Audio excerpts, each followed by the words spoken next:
Hello बच्चों, कैसे हैं आप लोग। आशा है कि आप लोग बहुत अच्छे से होंगे, है ना। प्यारे बच्चों, आज हम लोग फिर से क्लास 12th का most VVI chapter ray optics के बारे में हम लोग आज पढ़ेंगे। मैंने आपको कल रे ऑप्टिक्स में अवतल दर्पण यानी कनकेव मिरर के बारे में पढ़ाया था, है ना। आशा है कि आप उस वीडियो को ज़रूर देखे होंगे, है ना, और आपको वीडियो बहुत अच्छा लगा भी होगा। आज हम लोग ठीक थोड़ा सा आगे के कंसेप्ट के बारे में पढ़ेंगे। प्यारे बच्चों, आज हम लोग पढ़ेंगे उत्तल दर्पण के बारे में कि उत्तल दर्पण किसे कहते हैं, उत्तल दर्पण को और किस नाम से जाना जाता है, उत्तल दर्पण का क्या विशेषताएं हैं। ठीक है, ये सब के बारे में आज हम लोग पढ़ेंगे और उत्तल दर्पण का उपयोग कहाँ कहाँ किया जाता है। ठीक है, चलिए। तो टॉपिक है हम लोग का, आज का हम लोग का टॉपिक है उत्तल दर्पण। आज हम लोग पढ़ेंगे उत्तल दर्पण के बारे में। ठीक है, आज हम लोग पढ़ेंगे उत्तल दर्पण के बारे में। उत्तल दर्पण, उत्तल दर्पण बाबू इसको बोलते हैं कन्वेक्स मिरर, कन्वेक्स मिरर। उत्तल दर्पण को बच्चों इंग्लिश में हम लोग कन्वेक्स मिरर कहते हैं। ठीक है, कल मैंने आपको बताया था उत्तल दर्पण किसे कहते हैं। आज हम लोग थोड़ा डेप्थ में जानेंगे, एक चित्र से समझते हैं हम लोग। बाबू उत्तल दर्पण का चित्र ये होता है। ठीक है, और याद रखिएगा, ये उत्तल दर्पण का ये हो गया आपका पोल, ये हो गया आपका फोकस, और ये हो गया आपका सेंटर। तो उत्तल दर्पण का परिभाषा है ना, बहुत तरीका से लिख सकते हैं। याद रखेंगे प्यारे बच्चों, ये है ना, ये वाला जो सतह आप देख रहे हैं, ये कहलाता है परावर्तक सतह। ये उत्तल दर्पण का परावर्तक सतह है, और जिसको मैंने पेंट किया है ना, ये है पॉलिश सतह। ये आपका पॉलिश सतह है। ठीक है, और आपको पता होना चाहिए दर्पण को पॉलिश क्या चीज़ किया जाता है। दर्पण का पॉलिश या तो एल्युमिनियम से किया जाता है या चांदी से किया जाता है, और भी चांदी में किससे, एजी बीआर से इसको पॉलिश किया जाता है, एजी बीआर से। यानी ये आपका पॉलिश्ड सरफेस है बच्चों, ये आपका पॉलिश्ड सरफेस है, और ये आपका रिफ्लेक्टिंग सरफेस है। रिफ्लेक्टिंग सरफेस है। ठीक है, पोल से बच्चों याद रखिएगा, फोकस का जो दूरी होता है ना, उसको फोकल लेंथ कहते हैं, और पोल से सेंटर का जो दूरी होता है उसको रेडियस ऑफ कर्वेचर यानी वक्रता त्रिज्या कहते हैं। तो सबसे पहले हम परिभाषा जानेंगे बच्चों, सबसे पहले हम परिभाषा जानेंगे कि उत्तल दर्पण कहते हैं किसको है। तो पहला परिभाषा कि ऐसा दर्पण जिसका परावर्तक सतह, ऐसा दर्पण जिसका परावर्तक सतह है ना, उभरा हुआ होता है। जिस दर्पण का, जिस गोलीय दर्पण का परावर्तक सतह उभरा हुआ होता है उसको बोलते हैं उत्तल दर्पण। तो परिभाषा लिखिए, ऐसा दर्पण, ऐसा दर्पण जिसका परावर्तक सतह, ऐसा दर्पण जिसका परावर्तक सतह उभरा हुआ होता है,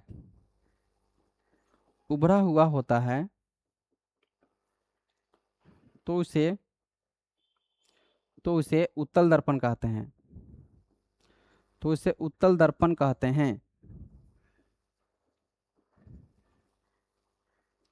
ठीक है, ऐसा दर्पण जिसका परावर्तक सतह उभरा हुआ होता है तो उससे उत्तल दर्पण कहते हैं। द मिरर,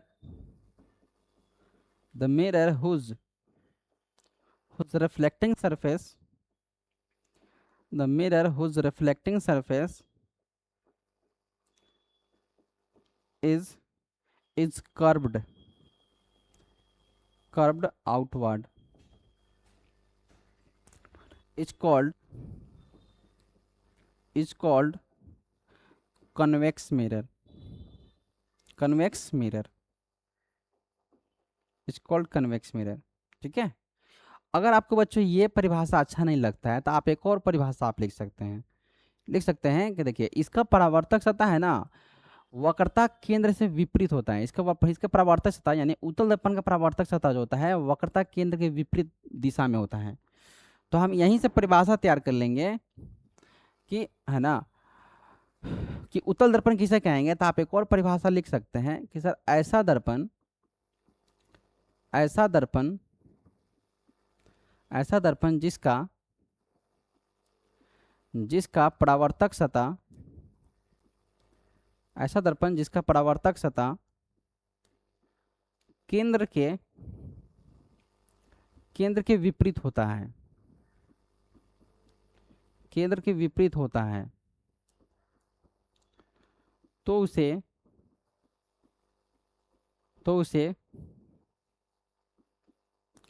उत्तल दर्पण कहते हैं।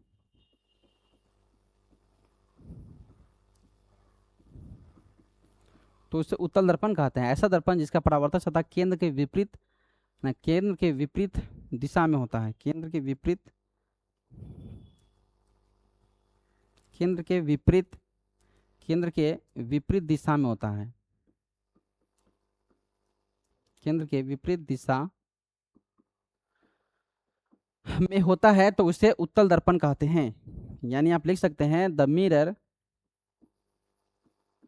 The mirror whose reflecting surface, the mirror whose reflecting surface is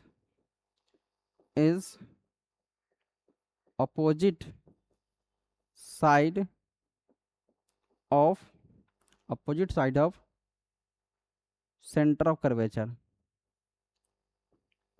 center of curvature, opposite side of center of curvature is called, is called, is called convex mirror, is called convex mirror। ठीक है। अगर आपको ये भी परिभाषा अच्छा नहीं लगता है तो आप एक और परिभाषा लिख सकते हैं कि सर ऐसा दर्पण जिसका आंतरिक सतह है ना, आंतरिक सतह को पॉलिश किया जाता है या पेंट किया गया हो, जिसका आंतरिक सतह को पेंट किया गया हो और बाह्य सतह कौन सी हो, परावर्तक सतह हो, तो उसको बोला जाता है उत्तल दर्पण। तो एक और लिख लीजिए, ऐसा दर्पण, ऐसा दर्पण जिसका जिसका बाहरी सतह, ऐसा दर्पण जिसका बाहरी सतह परावर्तक सतह हो, इसका बाहरी सतह परावर्तक सतह हो तथा आंतरिक सतह, आंतरिक सतह पॉलिश्ड, आंतरिक सतह पॉलिश,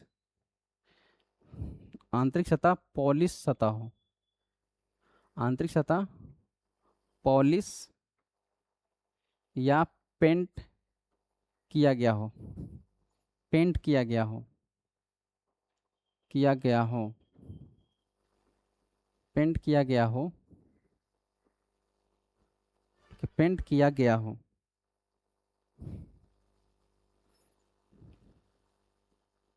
पेंट किया गया हो, तो उसे उत्तल दर्पण कहते हैं, तो उसे उत्तल दर्पण कहते हैं।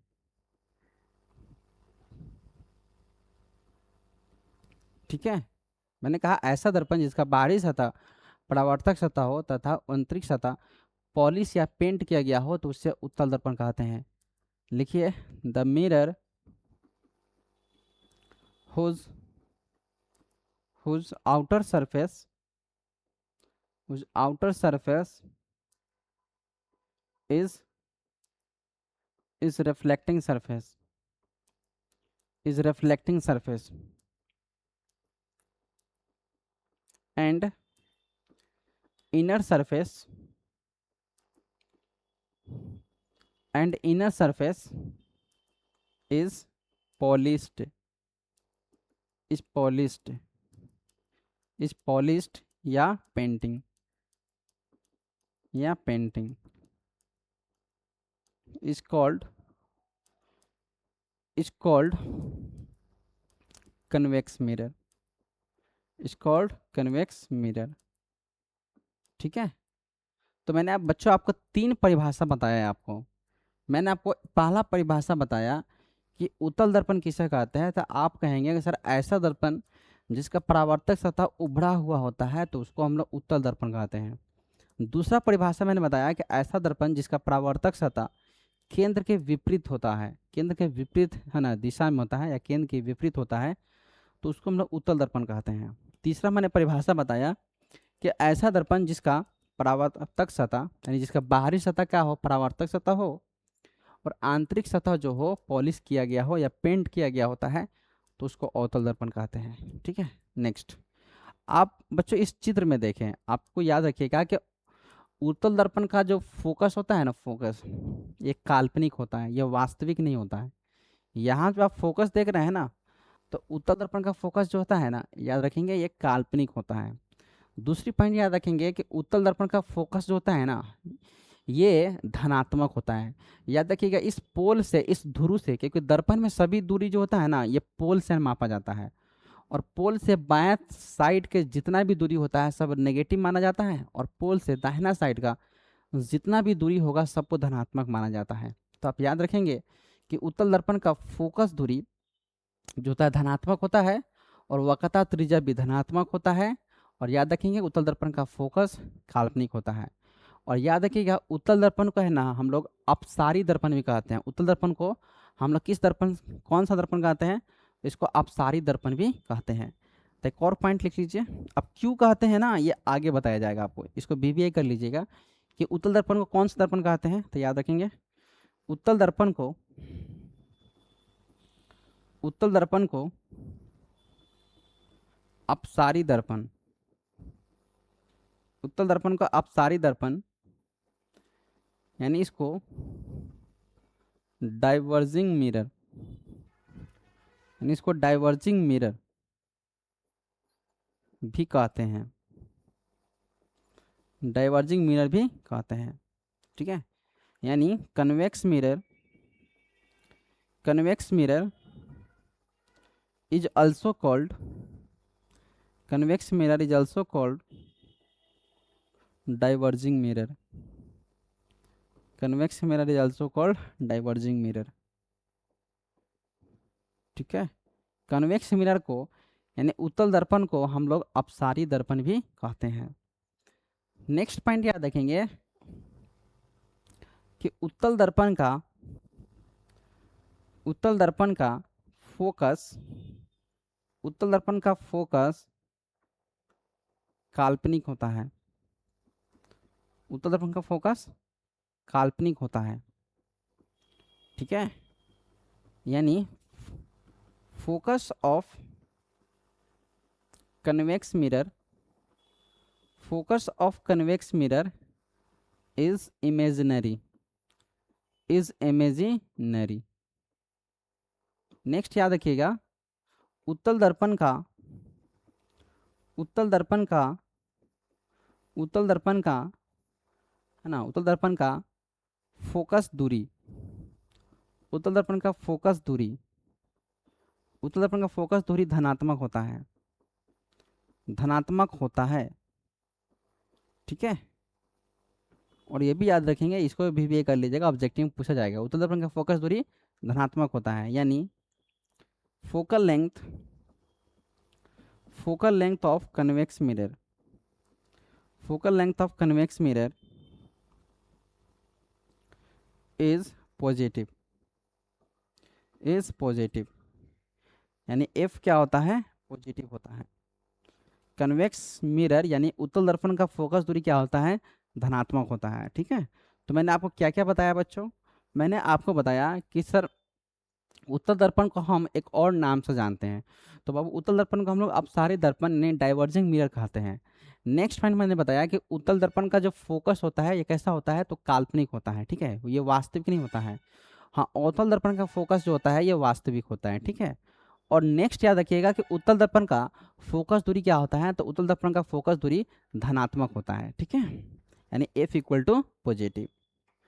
नेक्स्ट बात करें बच्चों कि उत्तल दर्पण का याद रखेंगे, उत्तल दर्पण का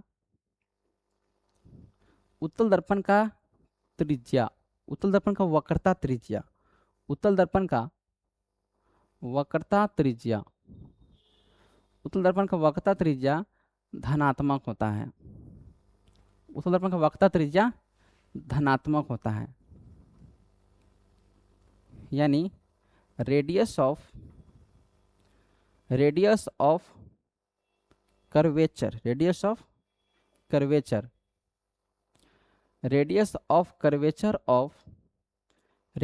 कर्वेचर ऑफ कन्वेक्स लेंस,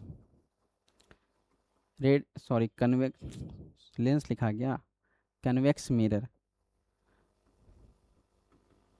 ठीक है। Radius of curvature of convex mirror is positive,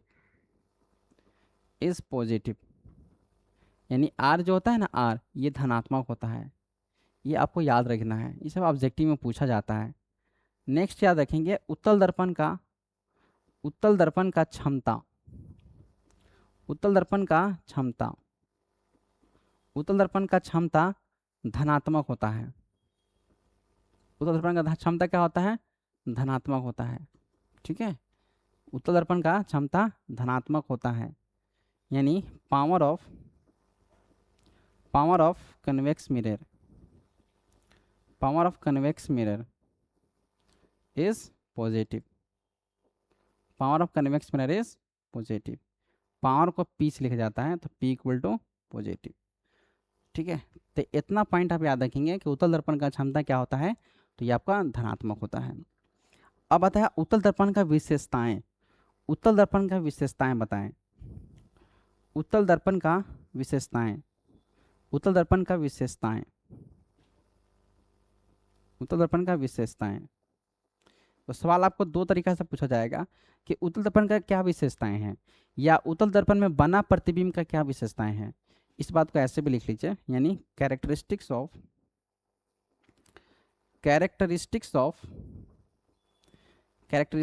convex mirror, characteristics of convex mirror.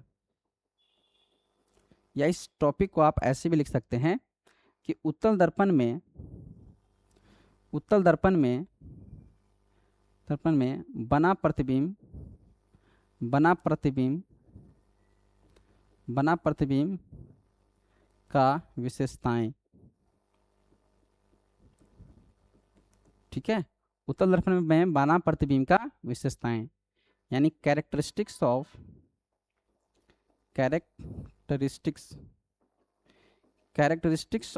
Image formed by convex mirror, ठीक है। तो बच्चों मेरा टॉपिक क्या है, तो हम लोग का टॉपिक है उत्तल दर्पण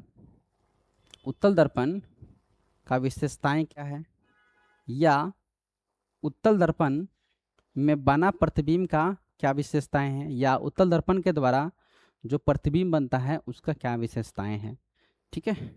ये आपका सब क्या है, इंपॉर्टेंट है, यहाँ से याद रखेंगे आप। तो पहला विशेषता याद रखिएगा, उत्तल दर्पण जो होता है ना, उत्तल दर्पण हमेशा सीधा प्रतिबिंब बनाता है। बच्चों याद रखेंगे उत्तल दर्पण का औकात नहीं है ना, औकात नहीं है उल्टा प्रतिबिंब बनाने का। ये जब भी बनाएगा प्रतिबिंब सीधा बनाएगा। तो उत्तल दर्पण का पहला याद रखेंगे, उत्तल दर्पण जब भी प्रतिबिंब बनाएगा तो सीधा प्रतिबिंब बनाएगा, इसका औकात नहीं है उल्टा प्रतिबिंब बनाने का। दूसरा पॉइंट याद रखेंगे, है ना, जो प्रतिबिंब क्या होता है, सीधा होता है, वह 100% क्या होगा, आभासी भी होगा। यानी हम बोल सकते हैं कि उत्तल दर्पण जो होता है ना, ये आभासी प्रतिबिंब बनाता है, इसका औकात नहीं है वास्तविक प्रतिबिंब बनाने का। ये जब भी बनाएगा तो आभासी प्रतिबिंब ही बनाएगा।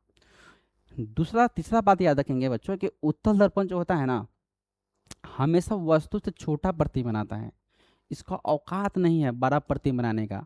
यहाँ तक कि है ना, बराबर आकार का, वस्तु के बराबर भी है ना, बराबर आकार के प्रतिबिंब बनाने का भी इसका औकात नहीं है, ठीक है। तो इस बात को आप लिख लेते हैं। पहला हमने लिखा उत्तल दर्पण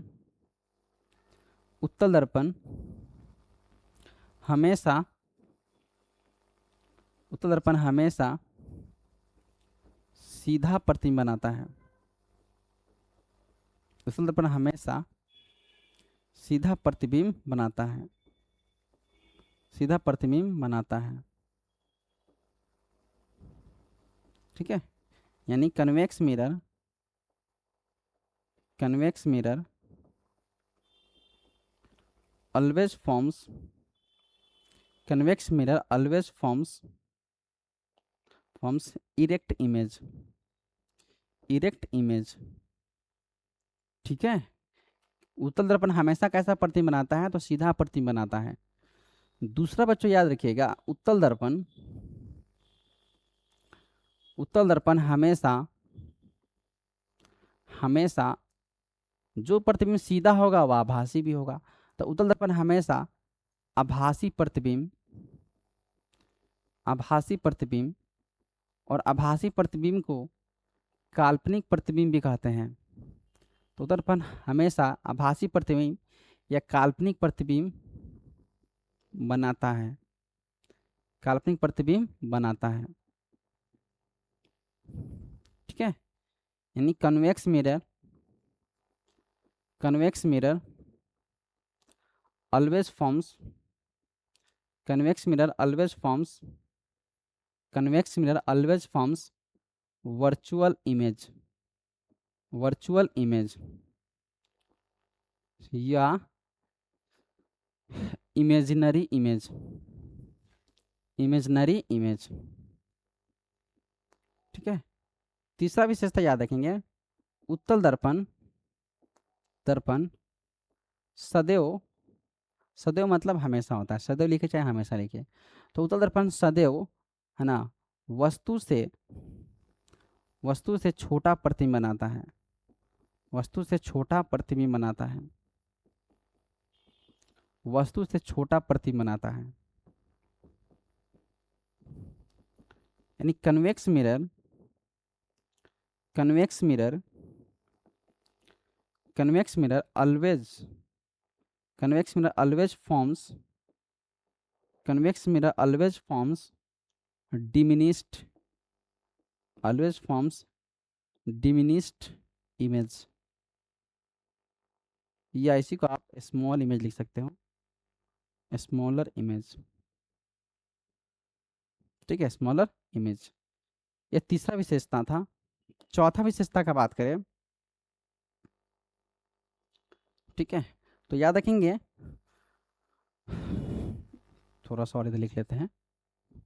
चौथा विशेषता याद रखेंगे कि उत्तल दर्पण का आवर्धन, उत्तल दर्पण का आवर्धन, उत्तल दर्पण का आवर्धन, आवर्धन, उत्तल दर्पण का आवर्धन सदैव, सदैव धनात्मक, सदैव धनात्मक, सदैव धनात्मक, उत्तल दर्पण का आवर्धन सदैव धनात्मक तथा एक से छोटा होता है, तथा एक से छोटा होता है, एक से छोटा होता है। याद रखेंगे, उत्तल दर्पण का आवर्धन जो होता है ना, आवर्धन, ये हमेशा हमेशा जो होता है धनात्मक होगा और एक से छोटा होता है।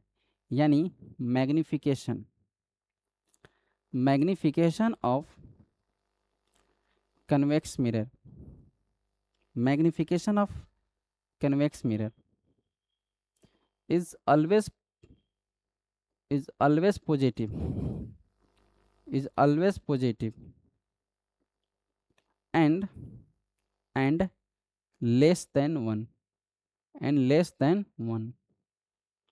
यानी याद रखिएगा बच्चों, m का मान जो होता है ना, ये पॉजिटिव तो होता ही है और साथ में एक से छोटा भी होता है, ये आप याद रखेंगे। पांचवा याद रखिएगा कि वो उत्तल दर्पण में जब भी प्रतिबिंब बनेगा ना, जब भी, एकदम लिख के ले लीजिए, उत्तल दर्पण में जब भी प्रतिबिंब बनेगा तो पोल और फोकस के बीच बनता है ना। जब भी बनेगा या तो फोकस पे बनेगा, नहीं तो पोल और फोकस के बीच बनता है। तो लिखिए, उत्तल दर्पण में, उत्तल दर्पण में, उत्तल दर्पण में प्रतिबिंब, उत्तल दर्पण में प्रतिबिंब, उत्तल दर्पण में प्रतिबिंब फोकस फोकस तथा ध्रुव के बीच, ठीक है, फोकस तथा ध्रुव के बीच, यानी फोकस तथा ध्रुव के बीच बनता है, फोकस तथा ध्रुव के बीच बनता है। उत्तल दर्पण में प्रतिबिंब फोकस तथा ध्रुव के बीच बनता है, यानी image image image forms forms between image forms between focus and pole, focus and pole in convex mirror, in convex mirror, in convex mirror. तो बच्चों मैंने आपको, यानी इसका जब भी इमेज बनेगा ना, इमेज जैसे इसका जब भी इमेज बनेगा तो याद रखेंगे हमेशा पोल तथा फोकस के बीच बनेगा, ठीक है, यानी ध्रुव और फोकस के बीच बनेगा। तो बच्चों मैंने आपको कितना विशेषता लिखवाया, आपको 5 विशेषता लिखवाया कि उत्तल दर्पण में जो भी प्रतिबिंब बनता है उस प्रतिबिंब का क्या विशेषताएं हैं, है ना, क्या खूबी है ना। तो पहला याद रखेंगे उत्तल दर्पण हमेशा सीधा प्रतिबिंब बनाता है। दूसरा याद रखेंगे उत्तल दर्पण हमेशा आभासी प्रतिबिंब या काल्पनिक प्रतिबिंब बनाता है। तीसरा आप बात याद रखेंगे कि उत्तल दर्पण सदैव वस्तु से छोटा प्रतिबिंब बनाता है, ठीक है। और चौथा याद रखेंगे कि उत्तल दर्पण का आवर्धन जो होता है सदैव धनात्मक होता है और तथा 1 से छोटा भी होता है। और पांचवा विशेषता याद रखेंगे कि उत्तल दर्पण में प्रतिबिंब जो होता है, प्रतिबिंब फोकस तथा ध्रुव के बीच बनता है। ये 5 विशेषता को आप याद रखेंगे, ठीक है। तो बच्चों थोड़ा सा और अब हम लोग और आगे चल जाते हैं। अब हम लोग पढ़ेंगे कि सर उत्तल दर्पण का उपयोग कहाँ कहाँ होता है। उत्तल दर्पण का उपयोग, उत्तल दर्पण का उपयोग, उत्तल दर्पण का उपयोग, ठीक है, उत्तल दर्पण का उपयोग, use of convex mirror, use of convex mirror. उत्तल दर्पण का उपयोग का बात करें कि सर उत्तल दर्पण का उपयोग कहाँ कहाँ होता है, ठीक है। पहला याद रखिएगा गाड़ियों के साइड मिरर में, पहला लिखिए गाड़ियों के साइड मिरर में, गाड़ियों के साइड मिरर में, ठीक है, गाड़ियों के साइड मिरर में, ठीक है। याद रखिए गाड़ियों के हेडलाइट में है ना अवतल दर्पण का उपयोग होता है, गाड़ियों के हेडलाइट में अवतल दर्पण का उपयोग होगा और गाड़ियों के साइड मिरर में है ना उत्तल दर्पण का उपयोग होता है। तो याद रखेंगे यानी side mirror of car, side mirror of car या व्हीकल भी लिख सकते हैं, ठीक है, साइड मिरर ऑफ व्हीकल। दूसरा याद रखेंगे बच्चों, आपको याद कीजिए जब आप गाड़ी में बैठते होंगे, बस में बैठते होंगे चाहे, है ना, 4 चक्का में बैठते होंगे, तो जहाँ ड्राइवर होता है ना उसके ठीक सामने एक पतला सा शीशा होता है, ठीक है, तो उसको बोलते हैं रियर व्यू मिरर। तो गाड़ियों के में है ना, गाड़ियों के रियर व्यू मिरर में किसका इस्तेमाल होता है, तो भी इस्तेमाल होता है उत्तल दर्पण का। तो लिख लीजिए गाड़ियों के रियर व्यू मिरर, गाड़ियों के रियर व्यू मिरर या इसी को बोलते हैं पक्ष दृश्य दर्पण में, पक्ष दृश्य दर्पण में, यानी ड्राइवर जो होता है ना, ड्राइवर जो होता है पीछे के यात्री को देखने के लिए एक दर्पण का इस्तेमाल करता है, ठीक है, उस दर्पण को हम बोलते हैं पक्ष दृश्य दर्पण या रियर व्यू मिरर, ठीक है, रियर व्यू मिरर। तो गाड़ियों के रियर व्यू मिरर में किसका इस्तेमाल होता है, उत्तल दर्पण का, यानी rear view mirror of car या व्हीकल, ठीक है, rear view mirror of car या व्हीकल, ठीक है, rear view mirror of car या व्हीकल। तीसरा, आप बच्चों एटीएम में पैसा निकालने के लिए गए होंगे, तो एटीएम में एक मशीन, एटीएम जो मशीन होता है उसमें देखिए एक छोटा सा है ना, एक छोटा सा क्या लगा रहता है, दर्पण लगा रहता है। तो कौन सा दर्पण आता है, याद रखेंगे उत्तल दर्पण। यानी लिख सकते हैं एटीएम मशीन, एटीएम मशीन में, यानी इन एटीएम। ठीक है। चौथा, मेट्रो प्लेटफॉर्म पे गए होंगे, मेट्रो प्लेटफॉर्म, तो मेट्रो प्लेटफॉर्म, मेट्रो प्लेटफॉर्म, तो मेट्रो प्लेटफॉर्म पे जाइएगा तो वहाँ पे भी एक दर्पण लगा रहेगा, वो है ना। तो मेट्रो प्लेटफॉर्म पर भी दर्पण जो लगा रहता है, कौन सा दर्पण होता है, उत्तल दर्पण। यानी on metro platform, on metro platform, on metro platform.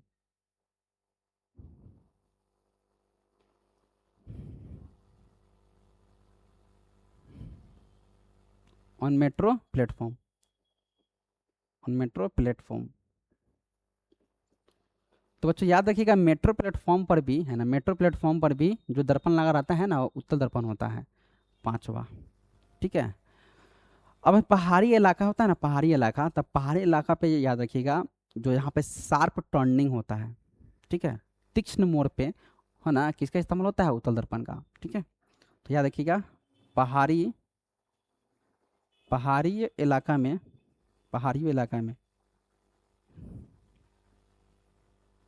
देखो, पहाड़ी क्षेत्र में, पहाड़ी, पहाड़ी, है ना, इलाका में, पहाड़ी इलाका में तीक्ष्ण मोड़ पर, पहाड़ी इलाका में तीक्ष्ण, तीक्ष्ण मोड़ पर, तीक्ष्ण मोड़ मतलब sharp turning, sharp turning, sharp turning याद रखेंगे अंग्रेजी में।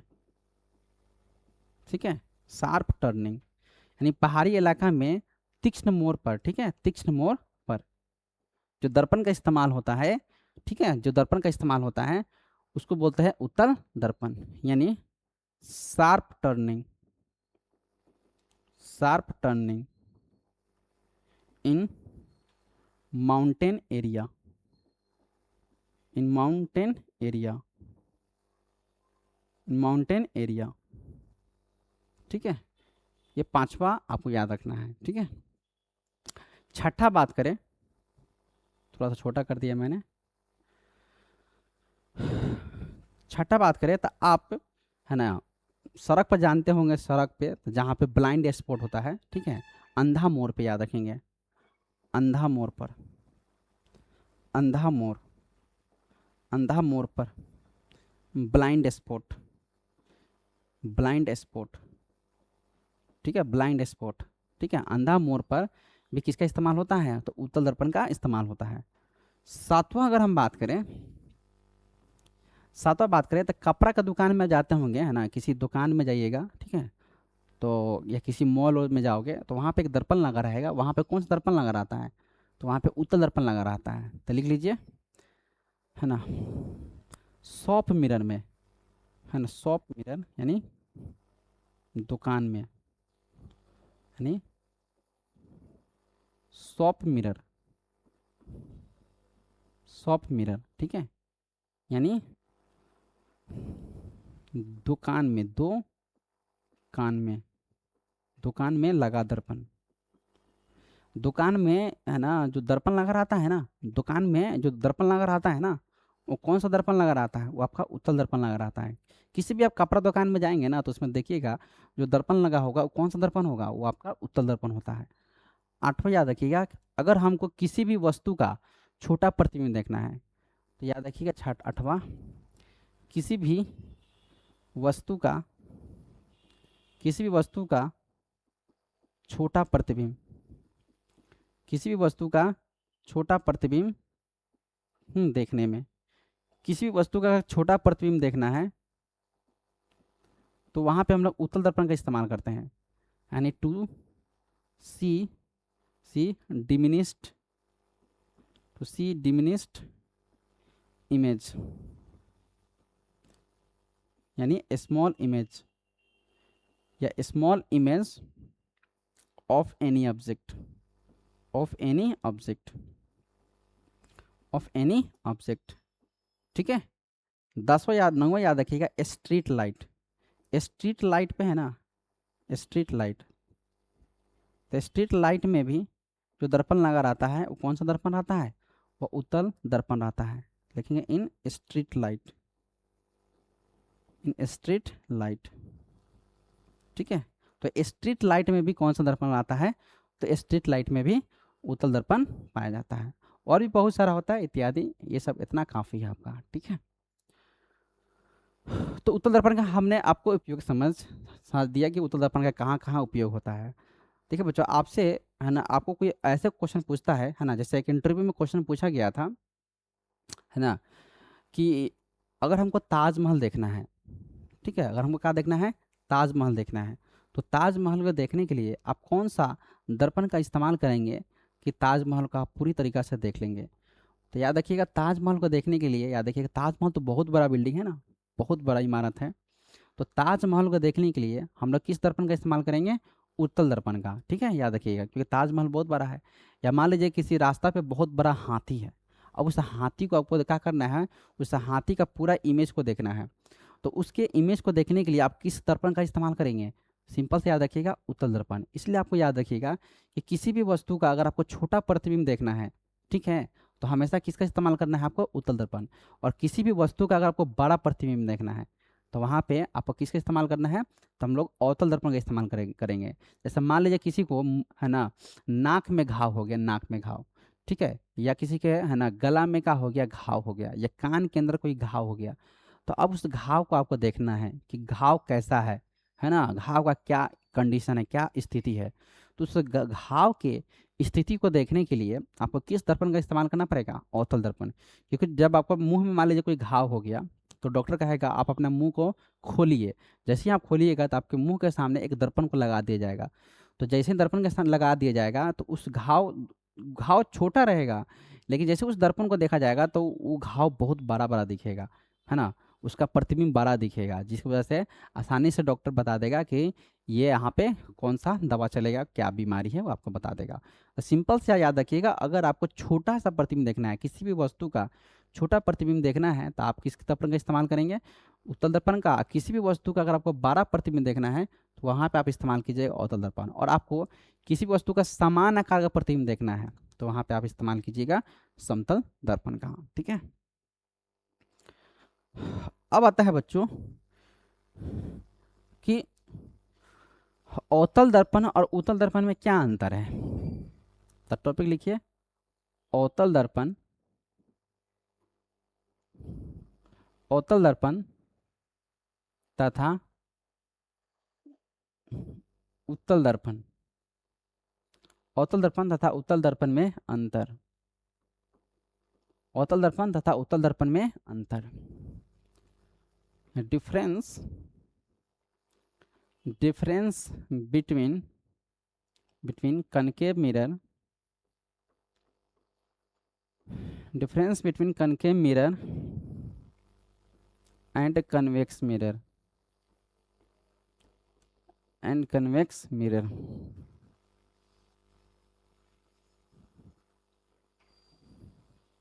ठीक है, एक तरफ लिखिए अवतल दर्पण, अवतल दर्पण, और एक तरफ लिखिए उत्तल दर्पण, उत्तल दर्पण।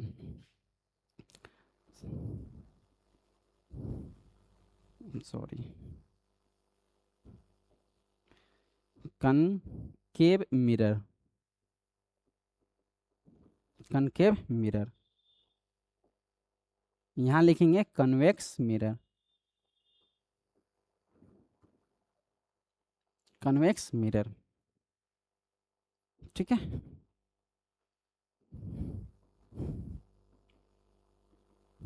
पहला अंतर क्या है, तो पहला अंतर याद रखेंगे बच्चों कि सर अवतल दर्पण को, अवतल दर्पण को अभिसारी दर्पण कहते हैं। पहला अंतर याद रखें, अवतल दर्पण को अभिसारी दर्पण कहते हैं, अवतल दर्पण को अभिसारी दर्पण कहते हैं। और उत्तल दर्पण को, उत्तल दर्पण को अपसारी दर्पण कहते हैं। अपसारी दर्पण कहते हैं। ठीक है, पहला अंतर क्या लिखा मैंने, उत्तल दर्पण को अभिसारी दर्पण कहते हैं और उत्तल दर्पण को हम अपसारी दर्पण कहते हैं। यानी concave mirror is called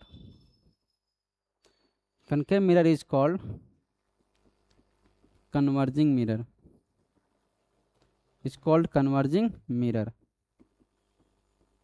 ठीक है। और यहाँ लिखिए कॉन्वेक्स मिरर,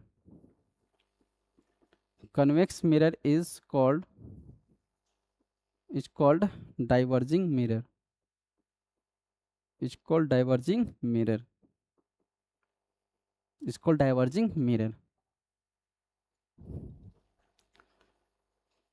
दूसरा अवतल दर्पण, ठीक है, अवतल दर्पण का परावर्तक सतह धंसा हुआ होता है,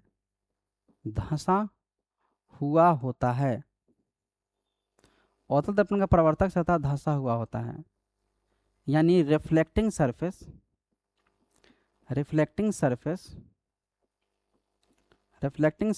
ऑफ concave mirror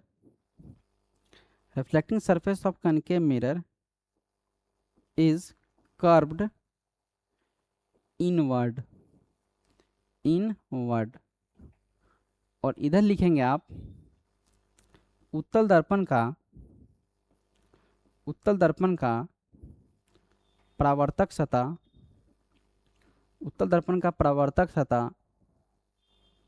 उभरा हुआ होता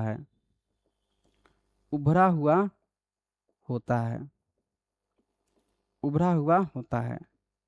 यानी reflecting surface of convex mirror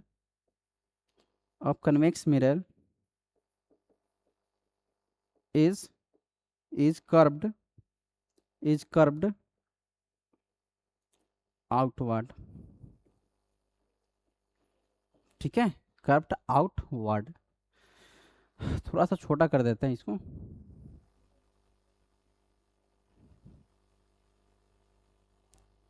जैसे बच्चों इसका अगर हम फोटो बनाएं तो यहाँ देखिए, ये हो गया आपका अवतल दर्पण,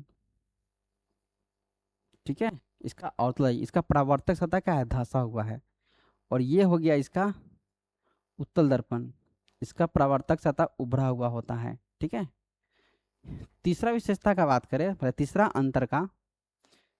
तीसरा अंतर का हम बात करें तो आप बोल सकते हैं तीसरा में कि सर उत्तल दर्पण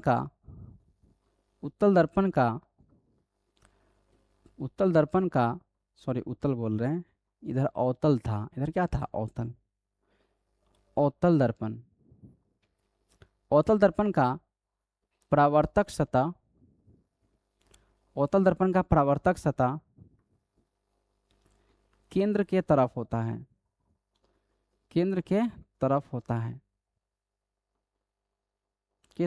है, यानी रिफ्लेक्टिंग सरफेस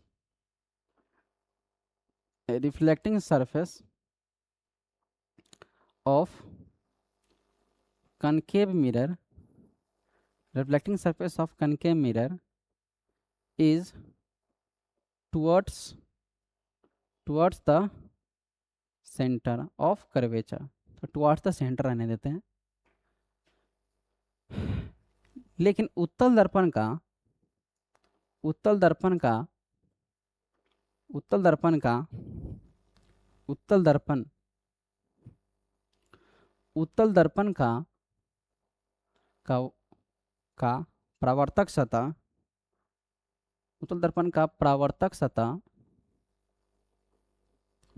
परावर्तक सतह केंद्र के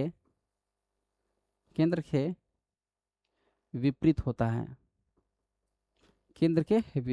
है, ठीक है, यानी reflecting surface, reflecting surface of convex mirror, of convex mirror is opposite to the is opposite to the is opposite to the center, ठीक है, अपोजिट टू द सेंटर। चौथा अंतर क्या है? चौथा अंतर याद रखेंगे, अवतल दर्पण, अवतल दर्पण, अवतल दर्पण का फोकस दूरी, अवतल दर्पण का फोकस दूरी ऋणात्मक होता है, अवतल दर्पण का फोकस दूरी ऋणात्मक होता है, ठीक है, यानी focal length, focal length of convex concave mirror, focal length of concave mirror is negative, is negative, यानी एफ का मान क्या होता है? नेगेटिव होता है।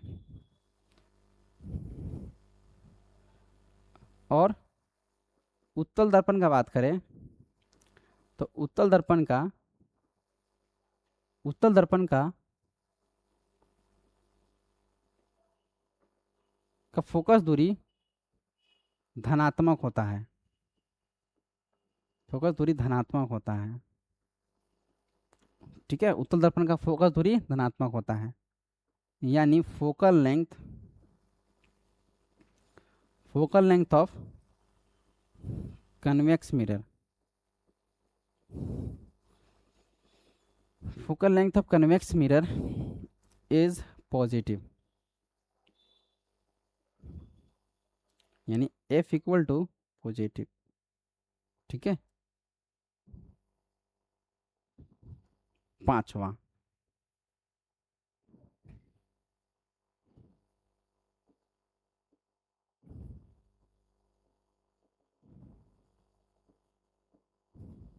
बहुत थोड़ा कीड़ा ज़्यादा उड़ रहा है, जिसकी वजह से थोड़ा पढ़ाने में दिक्कत हो रहा है, ठीक है, तो बच्चों आप थोड़ा मैनेज करेंगे आप लोग, ठीक है।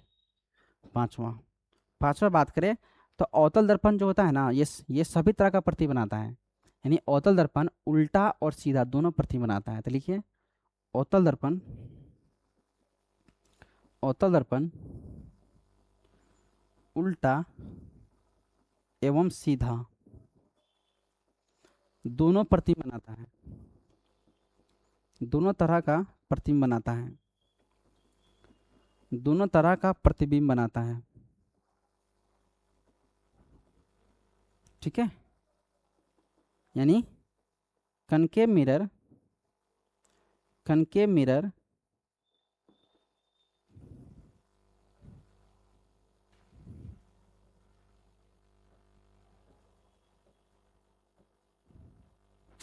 वो दिक्कत हो रहा है, पता नहीं कीड़ा कहाँ से इतना ज़्यादा आ गया। Concave mirror, concave mirror forms, concave mirror forms inverted, inverted and erect image, erect image, erect image, ठीक है। कनकेव मिरर फॉर्म्स यहाँ बोथ लिख लीजिएगा, both, both inverted and erect image.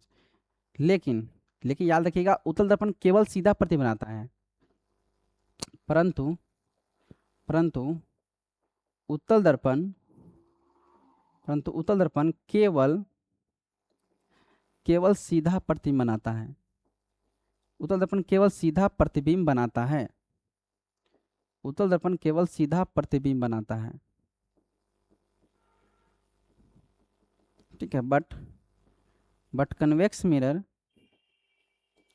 But convex mirror, but convex mirror only forms,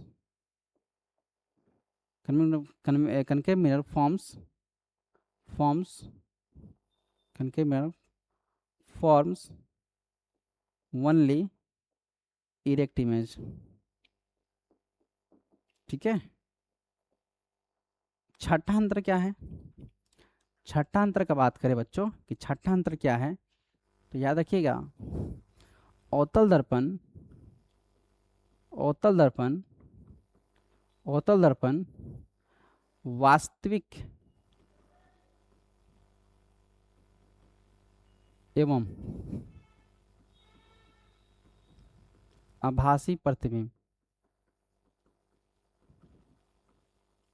दोनों बनाता है।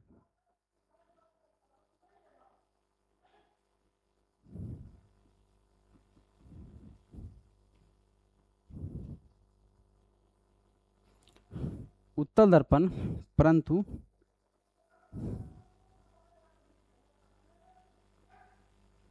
परंतु परंतु उत्तल दर्पण, परंतु उत्तल दर्पण,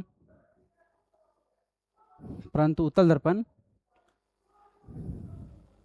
केवल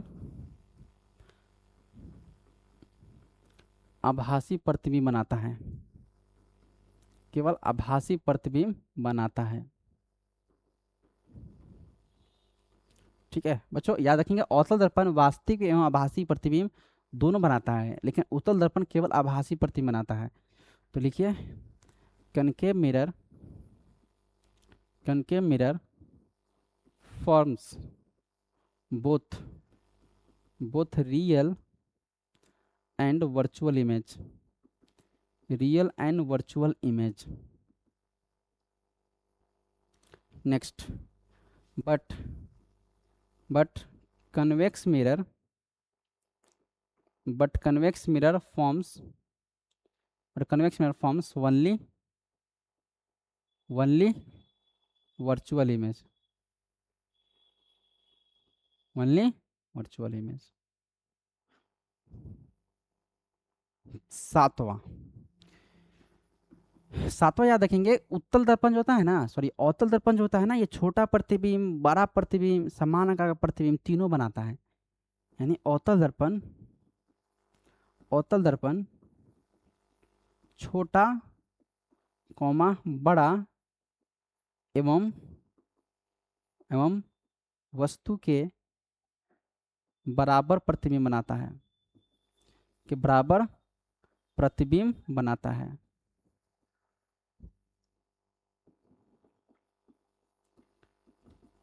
यानी कनकेव मिरर, कनकेव मिरर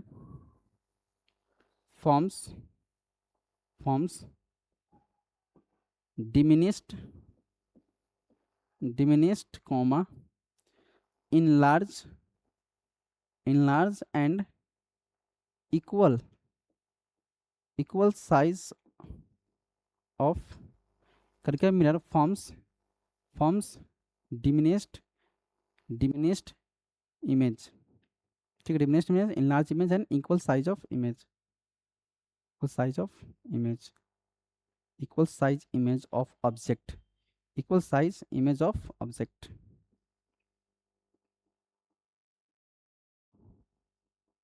ठीक है, यानी अवतल दर्पण जो होता है छोटा प्रतिबिंब बनाता है, बड़ा प्रतिबिंब बनाता है और समान आकार का प्रतिबिंब भी बनाता है। लेकिन लेकिन लेकिन उत्तल दर्पण केवल लेकिन उत्तल दर्पण केवल छोटा प्रतिबिंब बनाता है, केवल छोटा प्रतिबिंब बनाता है,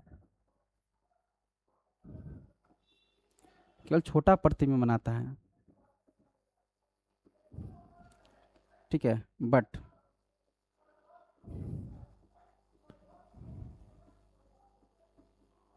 कन्वेक्स मिरर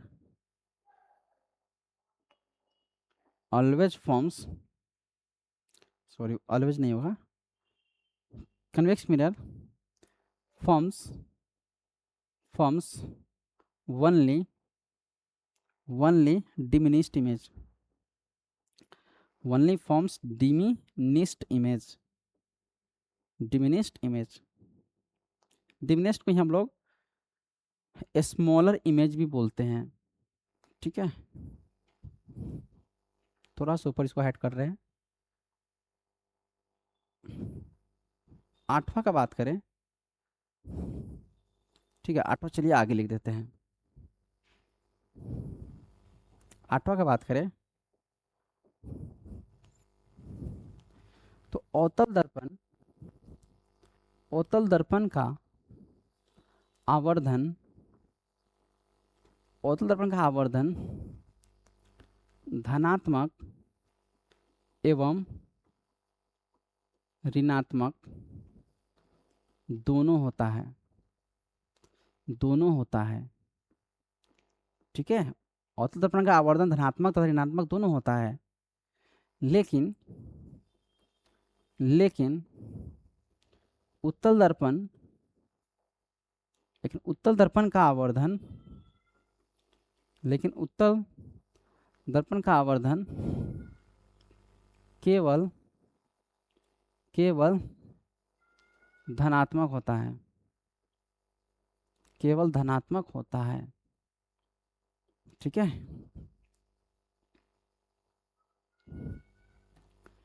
नौवा बात करें तो अवतल दर्पण का आवर्धन, अवतल दर्पण का आवर्धन एक से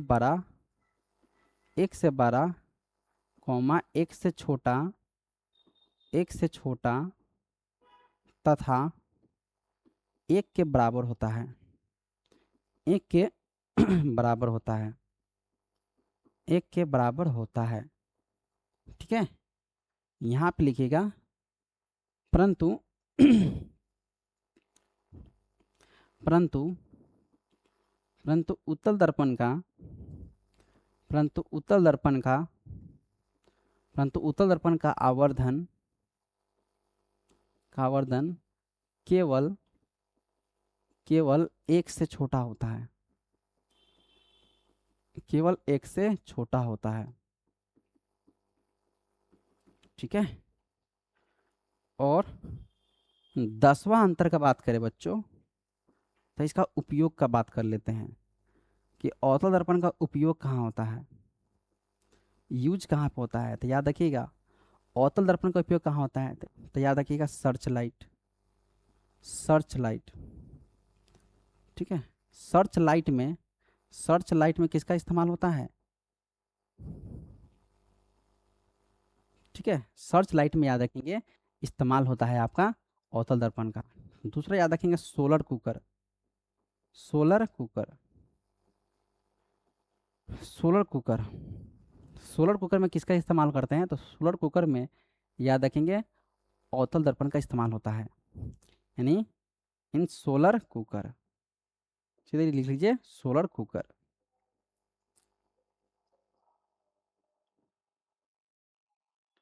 ठीक है, तीसरा याद रखिएगा है ना, हजामत बनाने में, हजामत बनाने में, हजामत बनाने में यानी सेविंग, सेविंग में। ठीक है, या सेविंग मिरर भी लिख सकते हैं, हजामत दर्पण में या सेविंग मिरर में। ठीक है, उपयोग,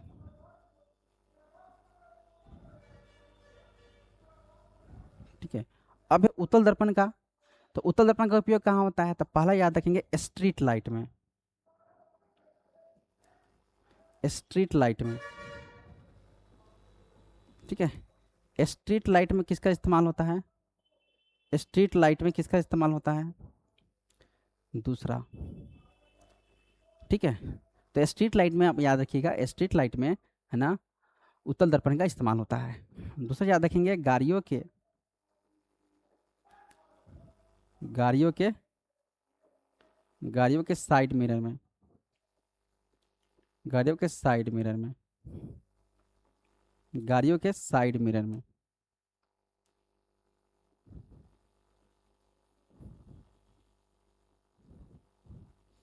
इन साइड मिरर ऑफ कार। ठीक है, तीसरा आप याद रखेंगे, तीसरा याद रखेंगे, क्या हो गया,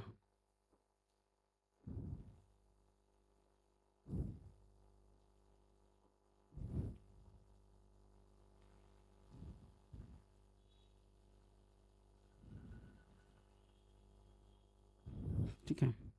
तीसरा याद रखेंगे,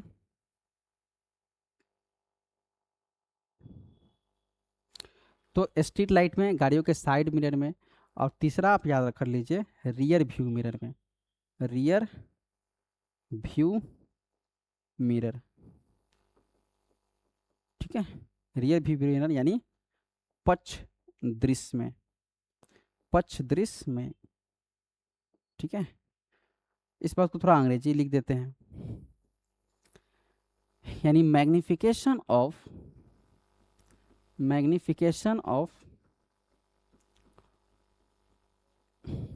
concave mirror, magnification of concave mirror is both positive and negative, ठीक है। यहाँ लिख लीजिए, but magnification of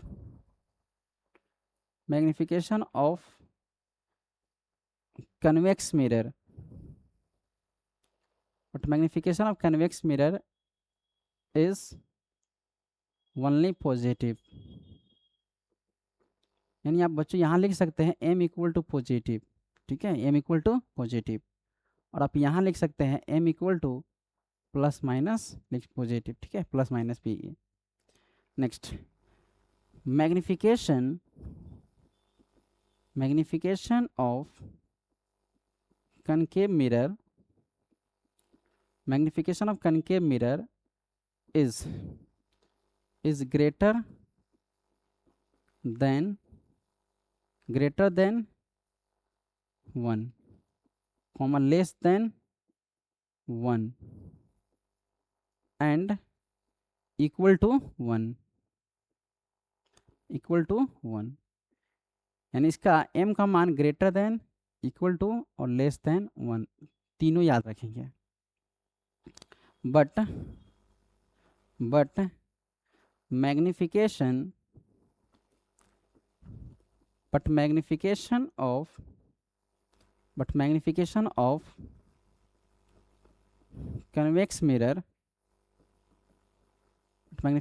convex mirror, is only lesser than 1, ठीक है। यहाँ पे लेसर कर लीजिएगा, लेसर देन 1, यानी m जो होगा इसका 1 से छोटा होगा। तो बच्चों मैंने आपको अंतर पढ़ाया है, अवतल दर्पण और उत्तल दर्पण में क्या अंतर है, ठीक है। तो मैंने आपको कितना लिखवाया है अंतर, 10 लिखवाया है, ठीक है। मैंने आपको 10 अंतर लिखवाया है। पहला अंतर क्या लिखवाया है कि सर अवतल दर्पण को हम लोग अभिसारी दर्पण कहते हैं और उत्तल दर्पण को अपसारी दर्पण कहते हैं। अवतल दर्पण का परावर्तक सतह धंसा हुआ होता है और उत्तल दर्पण का परावर्तक सतह उबड़ा हुआ होता है। तीसरा मैंने अंतर लिखवाया है आपको कि अवतल दर्पण का परावर्तक सतह केंद्र के तरफ होता है और इसका परावर्तक सतह केंद्र के विपरीत होता है। अवतल दर्पण का फोकस दूरी नेगेटिव होता है और उत्तल दर्पण का फोकस दूरी पॉजिटिव होता है। उत्तल दर्पण जो होता है ना, अवतल दर्पण उल्टा एवं सीधा दोनों तरह का प्रतिबिंब बनाता है, लेकिन उत्तल दर्पण जो होता है ना, ये केवल सीधा प्रतिबिंब बनाता है। नेक्स्ट बात करें तो उत्तल दर्पण अवतल दर्पण आपका वास्तविक और आभासी दोनों प्रतिबिंब बनाएगा, लेकिन उत्तल दर्पण जो होता है ना केवल आभासी प्रतिबिंब बनाता है। नेक्स्ट, अवतल दर्पण जो होता है ना छोटा प्रतिबिंब, बड़ा प्रतिबिंब एवं वस्तु के आकार का प्रतिबिंब बनाता है, ठीक है। लेकिन उत्तल दर्पण जो होता है ना ये केवल छोटा प्रतिबिंब बनाता है। और आगे बात करें तो याद रखेंगे अवतल दर्पण का आवर्धन धनात्मक भी होता है और ऋणात्मक भी होता है, लेकिन उत्तल दर्पण का आवर्धन केवल धनात्मक होता है। 9वां बात करें तो सर अवतल दर्पण का आवर्धन 1 से बड़ा भी होता है, 1 से छोटा भी होता है और 1 के बराबर भी होता है, लेकिन उत्तल दर्पण का आवर्धन केवल 1 से छोटा होता है। उपयोग का बात करें तो अवतल दर्पण का उपयोग सर्च लाइट हो गया, सोलर कुकर हो गया और हजामत बनाने में करते हैं। इसका उपयोग का बात करें तो स्ट्रीट लाइट में, गाड़ियों के साइड मिरर में और रियर व्यू मिरर में आप इसका उपयोग देख सकते हैं ना। अवतल दर्पण का उपयोग मैंने 10 या 11 के आसपास लिखवाया था और उत्तल दर्पण का उपयोग भी मैंने थोड़ा इसी वीडियो में मैंने आपको इसका उपयोग भी लिखवाया है, वहाँ से आप लिख सकते हैं, ठीक है। थोड़ा और आगे बढ़ते हैं। तो अब यहाँ पे क्वेश्चन है कि बच्चों उत्तल दर्पण को है ना ये तो 100% 2 मार्क्स का क्वेश्चन है कि उत्तल दर्पण को अपसारी दर्पण क्यों कहते हैं। उत्तल दर्पण को अपसारी दर्पण क्यों कहते हैं, सवाल है उत्तल दर्पण को अपसारी दर्पण क्यों कहते हैं। ठीक है, वाई। देखिए, convex mirror, convex mirror is called diverging mirror. Convex mirror is called diverging mirror. Convex mirror is called diverging mirror, why. ठीक है, वाई। यानी उत्तल दर्पण को अपसारी दर्पण क्यों कहते हैं, तो याद रखिएगा बच्चों, उत्तल दर्पण को अपसारी दर्पण इसलिए कहा जाता है क्योंकि उत्तल दर्पण में जब प्रकाश की किरणें प्रिंसिपल एक्सिस, प्रधाना अक्ष, मुख्य अक्ष के समानांतर होता है, तो दर्पण से परावर्तन के बाद, है ना, दर्पण से परावर्तन के बाद वह फैलता हुआ प्रतीत होता है, यानी वो फैल जाता है, यानी वह प्रकाश की किरणों को फैला देता है। इसी गुण के कारण उत्तल दर्पण को अपसारी दर्पण कहते हैं। तो लिखिए आंसर।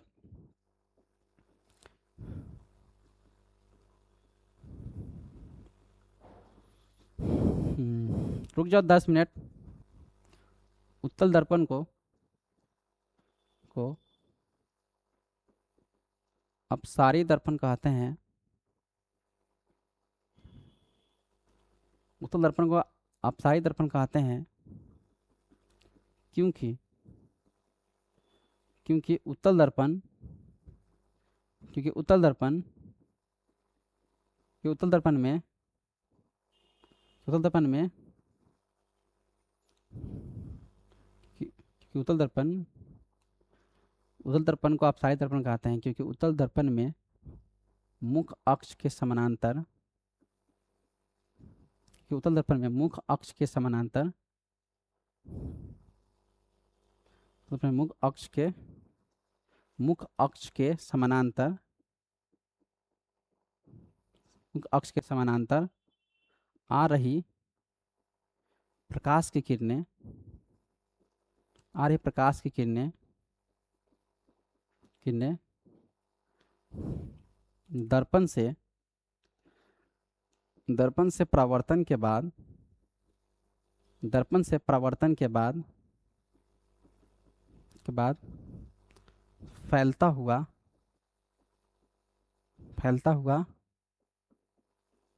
क्योंकि उत्तल दर्पण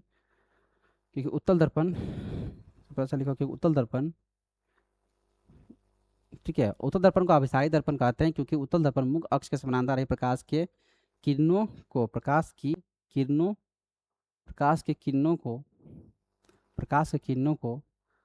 ठीक है, उत्तल दर्पण को अभिसारी दर्पण कहते हैं क्योंकि उत्तल दर्पण मुख्य अक्ष के समानांतर रही प्रकाश के किरणों को दर्पण से परावर्तन के बाद फैला देती है, फैला देती है। इसी गुण के कारण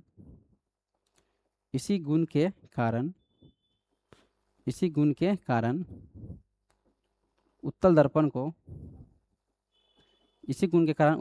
को अपसारी दर्पण कहते हैं, अपसारी दर्पण कहते हैं। ठीक है, इंग्लिश में क्या लिखेंगे, इंग्लिश में लिखेंगे convex mirror is also called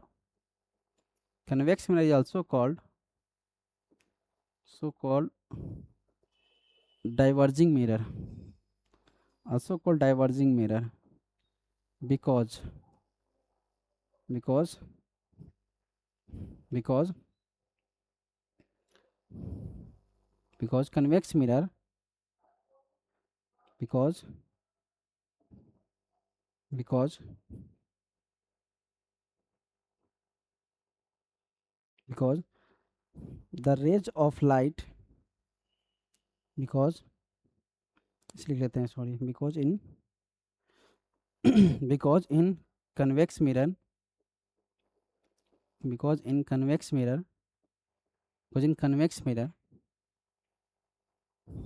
the rays of light, the rays of light, the rays of light parallel to the rays of light, the rays of light, एक second, convex mirror is also called diverging mirror because in convex mirror, oh, ठीक है, convex mirror is also called diverging mirror because in convex mirror, in convex mirror, because convex mirror, ऐसे लिख लेते हैं, because, यहाँ से paragraph change कर दीजिए, because convex mirror, convex mirror spreads the parallel beam of light, parallel beam of light right everywhere here after reflection due to this property,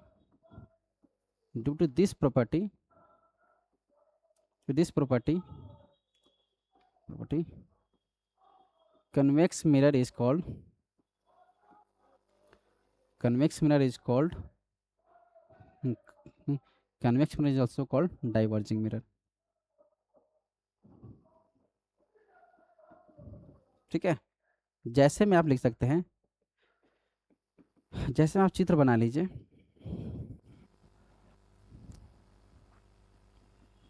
यह है आपका उत्तल दर्पण, यह है आपका पोल, ये हो गया आपका फोकस और ये हो गया आपका सेंटर।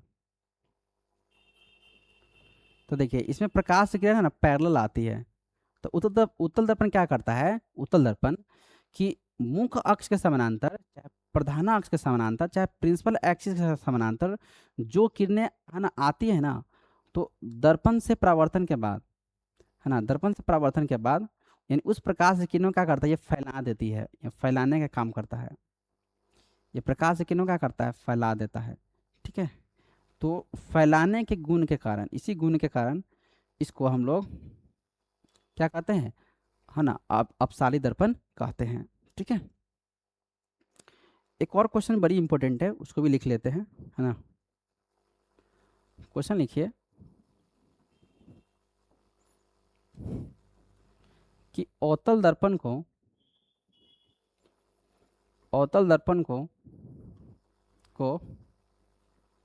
अभिसारी दर्पण क्यों कहते हैं, अवतल दर्पण को अभिसारी दर्पण क्यों कहते हैं, अवतल दर्पण को अभिसारी दर्पण क्यों कहते हैं, ठीक है, यानी concave mirror is called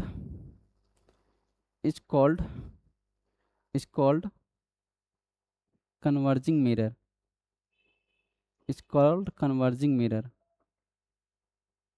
why, ठीक है, concave mirror is called converging mirror, why. ठीक है, ये इंपॉर्टेंट क्वेश्चन है बच्चों, ये सब इंपॉर्टेंट क्वेश्चन है। तो आप चित्र पहले बना लीजिए चाहे चित्र बाद में बना लीजिए, वो आपके ऊपर है। तो हम क्या करते हैं, चित्र पहले ही बना देते हैं। देखिए यह आपका हो गया अवतल दर्पण, ये हो गया आपका पोल, और ये हो गया आपका फोकस, और ये हो गया आपका सेंटर। और इसमें अवतल दर्पण में क्या होता है, प्रकाश की किरणें क्या है, यानी अवतल दर्पण में, है ना, जो प्रकाश किरणें है ना मुख्य अक्ष के समानांतर होता है, तो वो प्रकाश के परावर्तन के बाद ये एक बिंदु पर जमा हो जाता है। ठीक है, तो ये एक बिंदु पर क्या हो जाता है, इकट्ठा हो जाता है, एक बिंदु पर जमा हो जाता है। तो इसी गुण के कारण अवतल दर्पण को अभिसारी दर्पण कहते हैं। तो लिखिए अवतल दर्पण को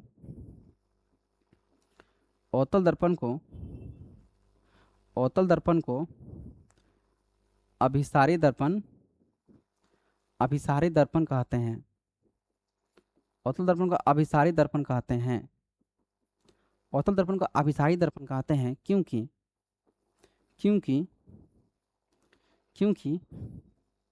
अवतल दर्पण, क्योंकि अवतल दर्पण मुख अक्ष के समानांतर, अवतल दर्पण मुख अक्ष के समानांतर, मुख अक्ष के समानांतर आ रही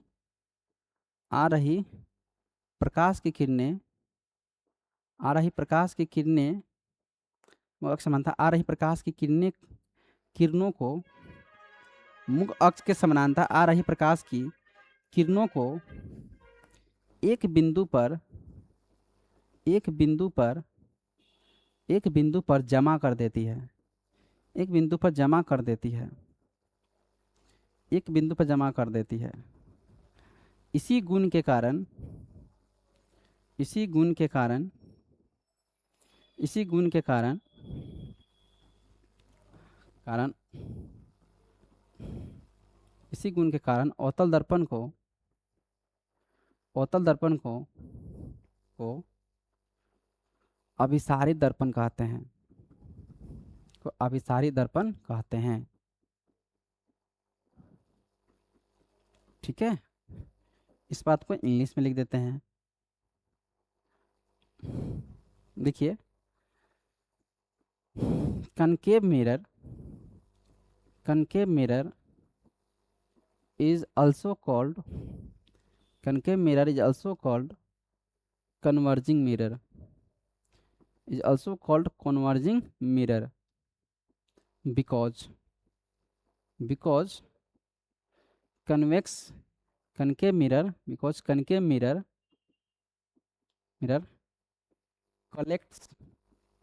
collects the parallel beam of light या parallel rays of light at single point, at single point, at single point due to this property, due to this property है ना, concave mirror is also called, concave mirror is also called converging mirror, also called converging mirror, also called converging mirror। ठीक है, तो अवतल दर्पण को हम लोग अभिसारित दर्पण क्यों कहते हैं? ठीक है, तो मैंने कहा अवतल दर्पण को अभिसारित दर्पण इसलिए कहा जाता है क्योंकि अवतल दर्पण मुख अक्ष के समानांतर आ रही प्रकाश की किरणों को एक बिंदु पर जमा कर देती है। इसी गुण के कारण अवतल दर्पण को अभिसारित दर्पण कहते हैं। और उत्तल दर्पण को अपसारित दर्पण क्यों कहते हैं?